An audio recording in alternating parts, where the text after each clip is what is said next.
Hey, what's up, guys? Back with another vlog, and I have exciting news because I actually just got on my tablet and searched backwards compatible games just to see the list because I know it updates every so often. And I had a really huge complaint. I think it was, God, I don't remember how long it was, but it was like ages ago. Like I think about a year ago, give or take a couple months. But and I sent like BioWare about like two or three emails about it, complaining about like you have Mass Effect Andromeda coming now, and you only have Mass Effect One backwards compatible with the, you know what I mean? And I made like a really long couple emails like about like how it could be great promotion because like YouTube, for people like me who don't have laptops and can't stream it already, with the Xbox One, we can do what I'm doing and streaming and a way of free promotion, you know what I mean, and getting hype for it. That way we can kind of, and also continuity, you know what I mean, so we can play one, two, three, and then go right to Andromeda, you know what I mean, for people, you know what I mean, just free promotion, satisfying the fan base, you know what I mean? Just, recording game, like all that good stuff. I made a bunch of arguments, and dude, it hit me in the soul. Because I will admit that I am a huge Mass Effect fanboy. I've spent about 500 hours between all three games. That's all three games in total. So individually, Mass Effect 3 I've spent the least amount of times. I think that one's the worst. It's still a good game. I'm saying it's the worst compared to the previous two. I'm not saying it's a bad game. I'm just saying it's the worst out of them. It's still a great game. Go get it. Just go buy it. Especially if you can get all DLCs. It's fantastic. Selfless, just promotions all around. But anyway, seriously, and I am happy to announce that I just got on the thing, back to my point here, and now Mass Effect 2 and 3 are now backwards compatible. And hopefully, I'm pretty sure the DLCs must be because, I mean, come on now. So I'm super excited to announce that, Mass Effect will be coming to the channel, my other channel, Geo, and I'll be streaming it. I'm so ecstatic. I'm so ecstatic. Like, oh my god.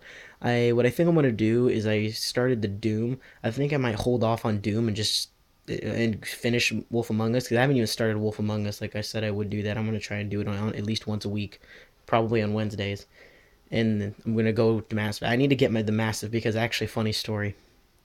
Um, I actually gave my Mass Effect trilogy pack, which physical copies, to my best friend because I decided I wanted to buy them on PS3 because basically since Mass Effect 1 and 2 have no multiplayer at all, it's single player and DLCs, and Mass Effect 3 is the only one with multiplayer, you know, and I personally don't like the multiplayer. I mean, it's good in the sense that it makes sense, like if you actually analyze it, how it's waves of enemies attacking places, and if you actually play the single player, all those maps in the DLCs, or at least most of them, you know, in the single player, on the multiplayer, like Shepard actually went there and saved it, and Hackett and them says we're gonna send a team to defend this spot. So the multiplayer makes sense because it's basically you defending places that Shepard already saved. At least the original ones. DLC probably not, but you get what I'm saying here. Is it's cool. It makes sense. So I'll give them that. Not a lot of games have multiplayer that makes sense within the single player, you know what I mean? Other multiplayers like AVP 2010, it was just everywhere, you know what I mean? Like no story, no continuity, just mixed species, so I'll commend them for the multiplayer making perfect sense. I wish it would have been like TDM, like Reapers versus N7. You got your Krogans and the Asari all on one team, and then you got your collectors and stuff like that. I mean, TDM would have been amazing, but so I think they could have done more. But I'm satisfied with the multiplayer because it makes sense, even though I don't like playing it. I'm satisfied because again, it makes sense. But anyway, tangent. I actually do have the Mass Effect series on PS3, and I bought all the DLCs. You know, there's actually one DLC that I could not get for Mass Effect 1, while all the other DLCs I could get, and that was Pinnacle Station, which I don't care because I literally did research. It literally does nothing. It's not like Bring Down the Sky, where it comes back in Mass Effect 3. Mass Effect families know what I'm talking about. So that DLC is useless, especially considering it costs like two or three times as much as Bring Down the Sky. And I mean, it's kind of cool, but I wouldn't waste my money on it. I mean, if you want to, it's got some cool mini games and some cool achievements, but that's about it. But yeah, so I actually gave my friend my copy, trilogy pack for the 360 and bought it for the PS3 because of that very reason. Since I don't like the multiplayer, the only reason I play the multiplayer number 3 is because it directly affects the single player with my effective military strength, and galactic readiness. That's the only reason.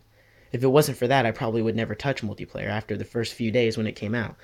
So that's actually the reason why I got it, is because like I don't want to, decide to do a new playthrough and not have gold, since I'm a really, fanatic fanboy. I like to have everything at 100% and everything, so my OCD kind of kicks in. So if I can't get my galactic readiness to 100%, then I can't really play the game. So with the PS3, since your online is free, you don't have to pay subscriptions, that eliminates that. So I don't have to have the burden of, since my, again, OCD, I'm sorry, that, so I won't have that problem. So for me, Mass Effect is a series where once I got a PlayStation, I had to get it for PlayStation because of that factor. So I don't have that burden on me thinking, oh, I'm silver membership on 360, now I can't go play my Mass Effect 3 after beating 1, exporting the save to 2 and then exporting that save to 3, you know what I mean? So, but again, I gave the copy to my best friend, and I actually did, so I'm gonna ask him for it back because he wants me to stream it as well. So, I'm gonna ask for it back, and I'll tell him once I finish streaming it, which may take a while because I'm probably gonna stream it a lot, and also I'm probably gonna do like at least 2 stream series on each. I'm gonna got to do a Paragon, and I got to do a Renegade, probably a neutral where it's just kind of whatever, and also give some borderline walkthrough tips on how to do certain things in a specific way to make Mass Effect 3 specifically. Like for example, if you want to know how to save Tally and like to save the Quarian fleet without sacrificing the Geth fleet and vice versa, there's a way to do that. You can actually get the Geth and Quarian fleet if you know what you're doing. You have to do a very, very specific thing in Mass Effect 2. If you want to know, go watch my Mass Effect 2 streams, which I will do that every single time. Because again, OCD, effective military strength, I do that every single time. And also, I'm a Tallymancer, so even if I couldn't do it, Tally's going to be saved all the time. But I'm just ranting. I shouldn't say ranting. That's wrong. Rambling. But basically, moral of the story here is Mass Effect is coming to the channel. I'm gonna ask my friend back, and I'm gonna do a couple, probably at least 2 series on each game, Paragon and Renegade, most likely. I'm super excited. I do have all DLC, so DLCs will be included. Because I did. Yeah, I have a long history with Mass Effect, so, and I'm excited for Andromeda. So anyway, that's this. Mass Effect is coming to the channel. I'm excited. We're gonna be great. Peace.